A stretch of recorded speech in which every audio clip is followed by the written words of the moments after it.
Bonsoir, Bandeko Nangai. Tous en moi quelques minutes seulement, comme d'habitude. Nazo quand moi distraction, oyo, par résistant, tous en ango, ça devient un peu dérangeant. Pourquoi nous sommes distraits comme ça? Et là, on est à empêcher Bino qui failli la koutanana dans ma tata pour. Ce n'est pas votre problème. Tout le monde est tous résistant, tout le monde est libéré Congo dans le soulèvement populaire. Tant que libérer Congo, il n'y a pas d'élection. Nous ne croyons pas, nous sommes dans un pays occupé. Mais, bango, baza, politicien, bango, ça la langage, mon bon bisoté. Au moins, bango, bazo travailler dans les bango. Que faisons-nous? Nous, on fait quoi? Eh, biso, ah, les ba vidéo, bande, konangai. Biso, ah, les ko inana. Biso, ah, les ba ego. Les gens sont dessus le comportement de la mission. Maintenant, il ne reste que des émissions, des vidéos. Batobako Takaba critiquer Fayulu Ndoki. Vous croyez que Fayulu Fayulu, c'est un homme politique. Arrêtez votre distraction. Fayulu, c'est un homme politique. Les alliances se font et se défont dans la politique. À moins que vous ne savez pas ce que vous voulez. Fayulu n'empêche personne. Personne n'a libéré le Congo. Nous voulons créer une classe politique nouvelle. Oui, mais quelles sont des bases? Auto-jeté en haut, auto-jeté lui, bon, pour libérer on critique Basango. Oh, Bacho, les bazos, va décevoir à Bisso.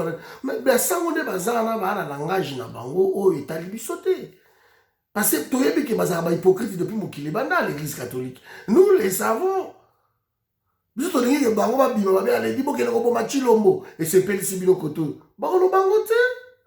ils ont l'air langage. Félix.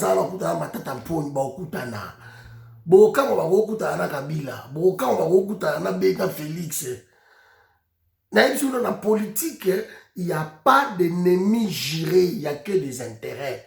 Les hommes politiques sont des intérêts. Biso tolobi biso tola ba intérêt ya mboka. Totika kolandela Fayulu, totika kolandela ba matata ponyo. Lobi bemba nano muto muzitu akokuta attention na Félix hein. Akokuta na bemba, akokuta na Katumbi. On les a soutenus ici na Genève comment? Il y avait Katumbi dedans, il y avait Kamere dedans. Mais biso tout ba résistant, on les a soutenus. On les a poussés tant que le président Eli et Félix a eu le pouvoir à Fayulu. Ils ont un langage nabiso. Et après, on dit que nous ne croyons pas aux élections. C'est peut-être nous qui savons pas ce que nous voulons. Personne ne nous empêche de nous mettre ensemble, de nous organiser pour nous opposer comme ça dans le soulèvement populaire. Personne ne nous empêche. Alors, il ne nous reste que des vidéos, des statuts méchants, des critiques. Nous sommes en train de subir, en fait. Nous sommes en train de subir. Et nous acceptons ça. Laissez Fayulu tranquille avec ma tête à pognon. Laissez-les faire leur vie. Ce sont des politiciens. Ils vont se rencontrer. Ils vont nouer des alliances. Ils vont le faire. Et monsieur Tokotika la carte, critiquer, comme au salle vidéo dans seke si le zongi, c'est bon, la salle vidéo dans la seke si la zongi. Vous critiquer. Mais solution, ils ont été parce que les égos sont tellement que, Batobani au coup de bon sangana pour la dénominateur commun, la libération du Congo, les gens ne veulent pas. Maintenant, tout ça focalisé dans la critique, dans la insulte, dans la lokowana, tout. Matata Pogno, c'est pas un Congolais. Matata Pogno, qui était premier ministre dans le Congo, n'est pas un Congolais. Katumbi n'est pas un Congolais. Donc, nous sommes là que pour critiquer, pour faire de n'importe quoi. Moi, personnellement, dans le combat, et il y a des vidéos, il y a des critiques, il y a des bateaux. Donc, en fait, nous subissons aussi, nous. Tout ça, on plan mon côté. Et là, mon côté, pour libérer ce pays-là. Vous croyez que comment vous allez libérer dans la vidéo? Fayulu est un homme politique. C'est normal.